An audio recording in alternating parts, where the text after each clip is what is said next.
All right, today we're going to talk about writing for social media. So, why does it matter if you write well on social media? Well, every social media post that you publish reflects on your brand. If you're sloppy, your company is going to look sloppy too. Even worse, it could undermine your success on social media. So, that's why it's important to write well on social media.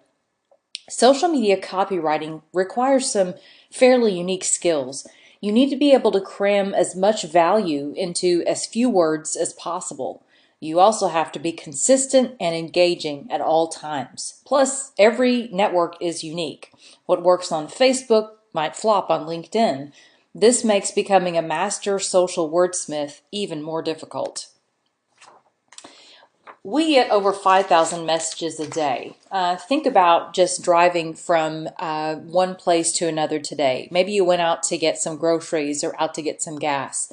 Think about how many billboards or ads along the road that you may have passed. Did you attend to each one of them?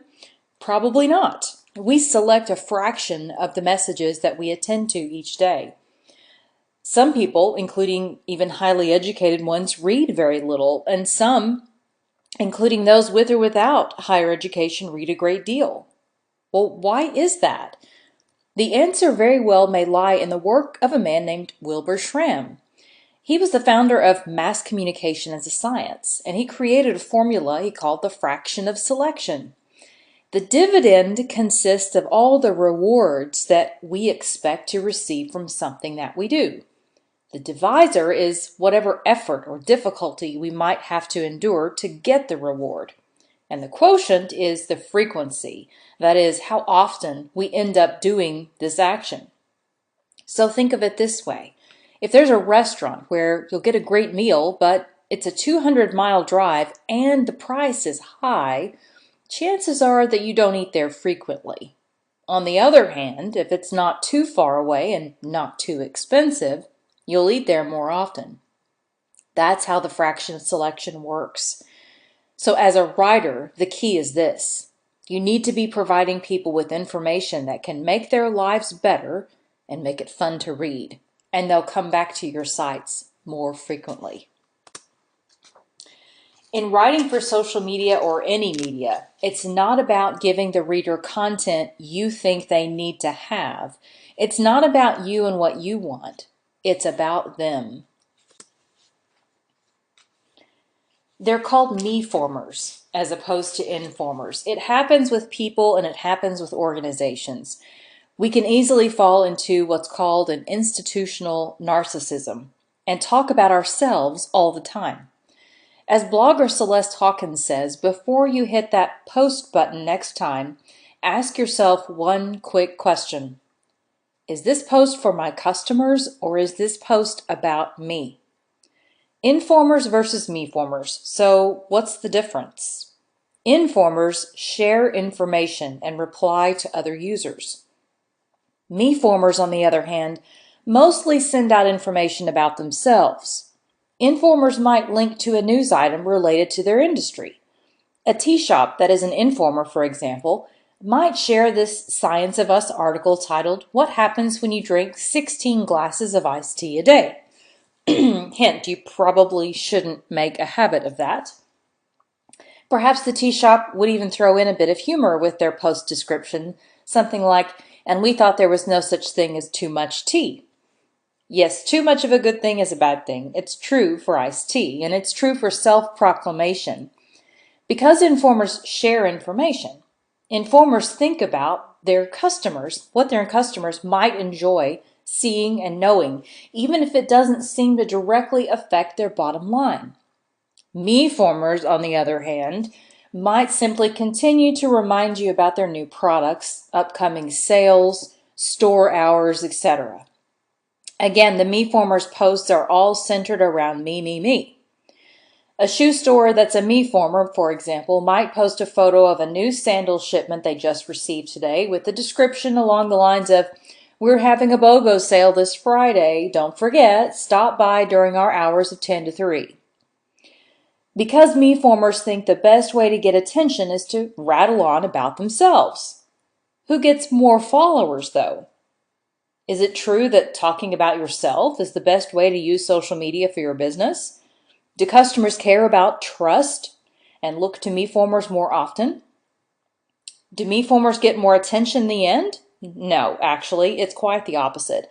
In fact, one study revealed that informers on Twitter tended to have on average more than twice as many followers as the MeFormers did.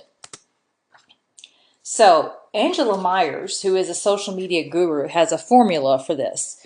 For all her tweets or posts, in total, she says, 70% need to be posts which share resources or helpful information. HubSpot is good at this. For example, one of their blog posts was all about how to develop public relations plans to make businesses more successful. There is a marketing selling message at the bottom about their products, but it's small and not at all in your face. 20% of her posts are conversational and connect with other people. 10% are what she calls chirping, or something like, loved speaking at the Public Relations Society of America meeting today. Think of your organization as a publisher and provide resources like webinars, speeches, white papers they can use. Send links to things they would find helpful. Solve problems. Promote your resources, not your products and services. The next few slides are from a wonderful public relations writing expert named Anne Wiley. She conducts workshops on writing for all kinds of media, but really focuses on the importance of storytelling.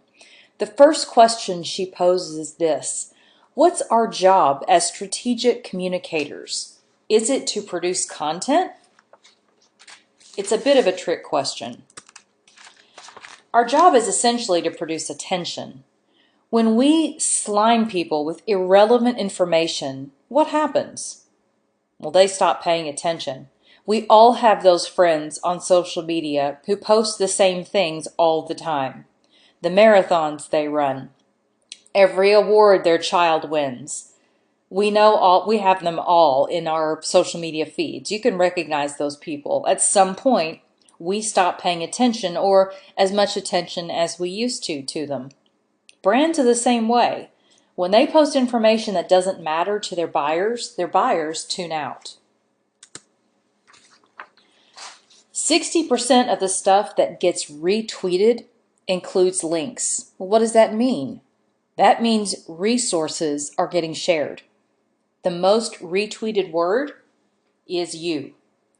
So make it all about the buyer.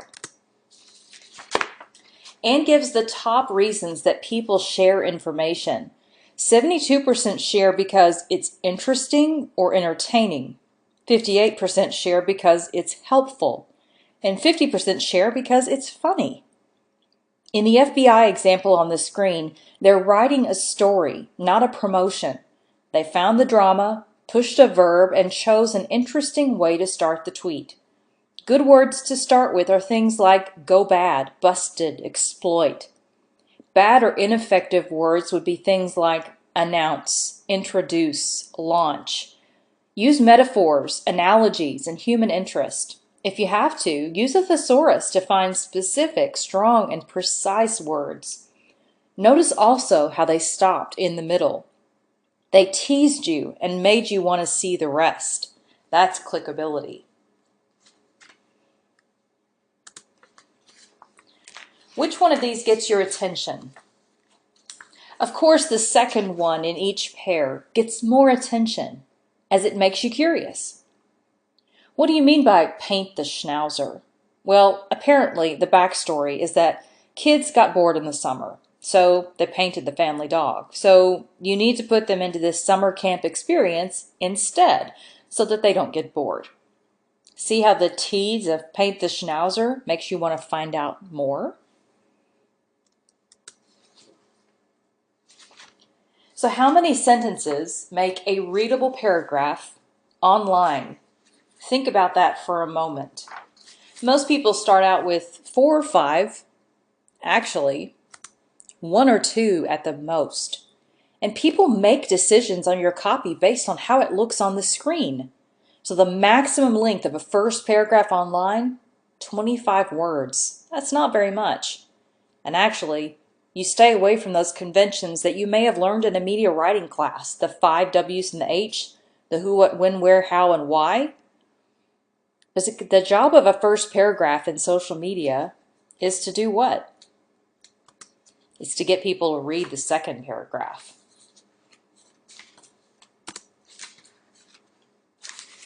So commas, periods, colons, dashes, all of those punctuation marks work really well in making things like tweets and posts more readable. Semicolons, interestingly, are one punctuation mark that don't work very well. Why? It usually signals a long, complex thought or sentences, and most people don't know how to use them very appropriately. Posts with the subject-verb-object structure get passed along more. Think about stopping a dramatic tweet like they did with the FBI example in the middle of a word or thought. And make things scannable. Can your readers get key ideas without actually reading a full paragraph? Can you make things lift off of the screen? And make things not a wall of words. How do most users read on the web? This is kind of another trick question. They don't. They scan things in under a minute and decide if they want to put forth the effort to actually read. So make it scannable. Anne says if you really want your content to lift off the screen, especially in a longer format like a blog or articles on a web page, then you need to make it scannable. And this includes breaking it up by providing headings, subheads, pull-out quotes, and other ways to make it not look like that wall of words. Of course, you want the font styles and the look and feel to be consistent, but you want it to be visually interesting enough that people are encouraged to read it, that it doesn't look like it will take too much effort to get through.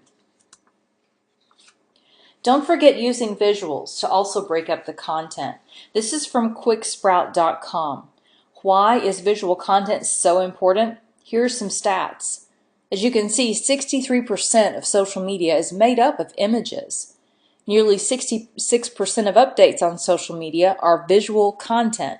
50% of all internet users have reposted a photo or video they have found online, and 54% of all internet users have posted an original photo or video that they have personally created. Also, the brain processes visuals 60,000 times faster than it does text, and 90% of the information sent to our brains is visual. This is from Ben Saylor, who writes the CoSchedule blog. Every social network has some kind of character limit. However, asking how long posts can be is the same as asking how long posts should be. This can cause confusion if you're trying to find a sweet spot for best performance. Fortunately, research shows us which post lengths typically do best. These aren't strict guidelines, but they're useful starting points to consider. So please take a look at these and think about what's best for each particular platform. And these are just 4 that you can start with. There are other resources on the web that you can find for other platforms. Ben also notes that every social media network is different audiences, different purposes, different expectations. Your writing and messaging should be adjusted accordingly. Instead of writing one message for every network, tailor your messaging to each one individually. To do this, it helps to understand the purpose of each network and what works best on each one. Let me move the recording button here so you can see the Google Plus one. So you can see each one has a little bit of a different purpose. Instagram is highly visual for static images and short videos, not optimal for driving blog or website traffic, and best suited for strong visual brands. Google Plus essentially acts as a social layer across Google's web properties, hosts strong communities around all different kinds of interests, and 21% of internet users are active on the network. Twitter, retweeting, and curation are encouraged, well suited to brands sharing blog posts or promoting website content. So you can see how they each have kind of their strengths and their weaknesses. Now I've got some additional resources for you for writing on the web. The first here is from the Centers for Disease Control. but the principles in it go well beyond a healthcare audience. The second link is a YouTube video called Blogs in Plain English. The third is a social media checklist, a list of items to think about before posting. And finally, and perhaps most helpful, is a resource you can download from HubSpot. It's a writing style guide template that can help your organization iron out what style and tone to follow and create consistencies around.